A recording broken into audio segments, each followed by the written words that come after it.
মাত্র 3 দিন আগে একটা ছেলের বুকের মধ্যে কি সাহস থাকলে বলতে পারে হায়াত মউতের মালিক আল্লাহ, আসমান থেকে ফায়সালা নির্ধারিত হয়, তুমি আমারে বিদায় করে দিতে পারো। শাহাদাতের মৃত্যুই তো সেই মৃত্যু, সেটার জন্যই তো তামান্না করি।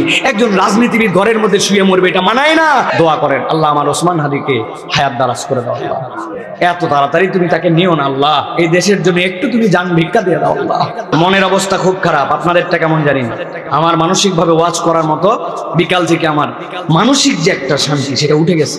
আপনারা জানেন বাংলাদেশের তরুণ প্রজন্মের অহংকার বলতে পারি, যেই ছেলেটা এই বাংলাদেশে ইনকিলাবকে ধারণ করেছে, যেই ছেলেটা ইসলামপন্থীদের মুখপাত্র হয়ে দাঁড়িয়েছে, যেই ছেলেটা হক কথা বলতে কোনো জায়গায় ছাড় দেয় নাই, যেই ছেলেটা যুক্তি দিয়ে কথা বলে, যেই ছেলের কথার সামনে অনেক বাঘা বাঘা লোকেরা মাথা নিচু করে থাকে, ওসমান হাদিকে আজকে দুপুরবেলা সেই দুর্বৃত্তরা এই দেশকে যারা অস্থিতিশীল করতে চায়, যারা এই দেশের বিপক্ষে চক্রান্ত করে যায়, যারা ইসলামপন্থী, ইসলামকে যারা বুকে লালন করে তাদেরকে দমাই দিতে চায়, তাদের পক্ষে ষড়যন্ত্রে তাকে আজকে দুপুরবেলা গুলি করে।